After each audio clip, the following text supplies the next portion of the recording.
بسم اللہ الرحمن الرحیم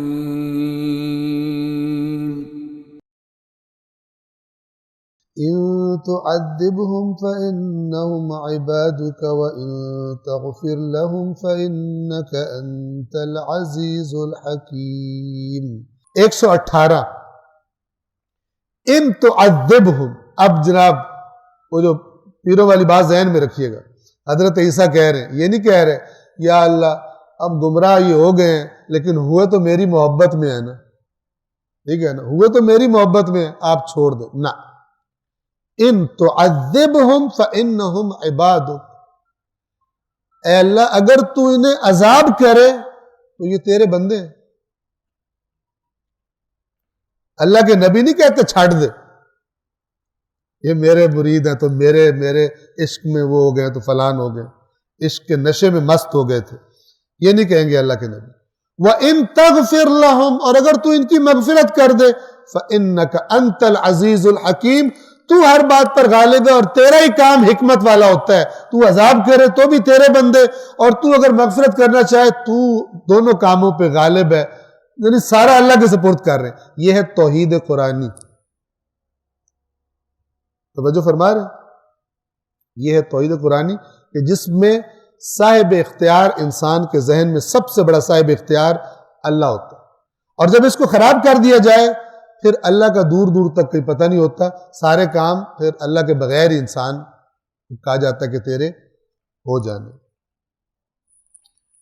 تو یہ ایک تصویر ہے جو خداوند عالم نے ایک مقدس ترین ہستی کے بارے میں ان کی قوم نے جو غلو کیا اور خراب ہوئے، ان کی محبت میں کیا، بغض میں نہیں کیا، ٹھیک ہے، خراب ہوئے. قیامت کے دن وہ اپنی قوم کو، اس قوم کو، غلو والی قوم کو کیا رسپانس دیں گے. اب یہاں پر آپ کی خدمت میں دو روایات اہل بیت میں سے دو روایات بیان کرنا چاہتا ہوں کہ ایسی روایات عام طور پر بیان نہیں ہوتی، ٹھیک ہے. یہ جو روایت آپ کے سامنے بیان کرنے لگا ہوں، اثبات الہدا ایک کتاب ہے، یعنی ہماری روایات کی کتاب ہے، اس میں امام جعفر صادق علیہ السلام سے یہ روایت کہ امام کو کسی نے آ کر بتایا کہ فلان جو لوگ ہیں وہ آپ کے بارے میں یہ باتیں کر رہے ہیں، یعنی غلو کر رہے ہیں، آپ کے بارے میں غلو کر رہے ہیں. تو فی حدیث فی الرد علی بعض الغلاة فیہ، ایک ایسی حدیث میں بات میں جس میں امام نے بعض غالیوں کا رد کیا ہے. قال، یہ رد کرتے ہوئے امام نے یہ فرمایا، انی عبد من عبد قن، میں اللہ کا ایک بندہ ہوں، عبد ہوں، اس کے ایک ادنا عبد کی اولاد ہوں. اللہ کا ایک ادنا بندہ ہوں، عبد ہوں، اس کے ایک ادنا عبد کا بیٹا ہوں. ابن امتن، اور ایک اس کی کنیز کا بیٹا ہوں. خود بھی اللہ کا عبد ہوں، اس کے ایک عبد کا بیٹا ہوں اور ایک کنیز کا بیٹا ہوں. یہ جو میرے بارے میں غلو کر رہے ہیں، توجہ فرمائیے. بہت اس کے برخلاف باتیں کی جاتی ہیں. اب جو یہ روایت بتا رہی ہے، ذمتن الاسلاب والارحام، میں صلبوں میں اور رحموں میں رہا ہوں، یعنی اپنے باپ کی صلب میں تھا، پھر اپنی ماں کے رحم میں رہا. اس سے بڑھاؤ نہیں مجھے.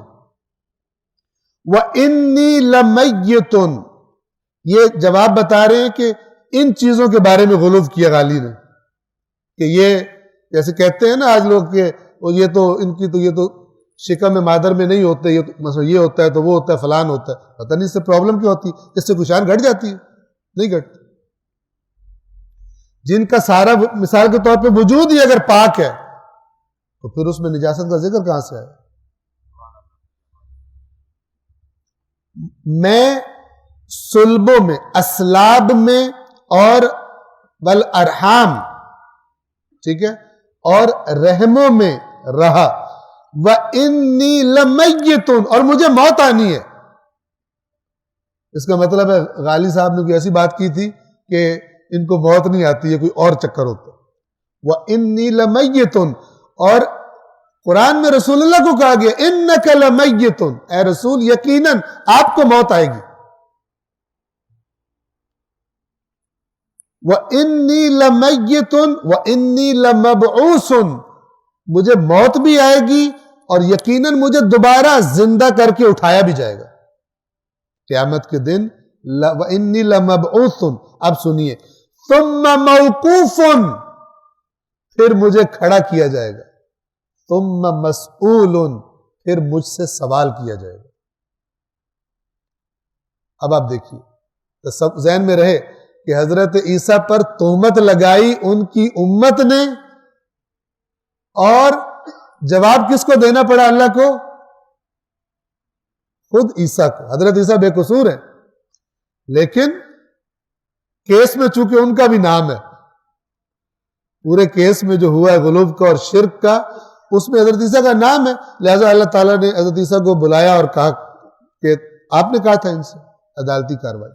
اللہ العلی العظیم۔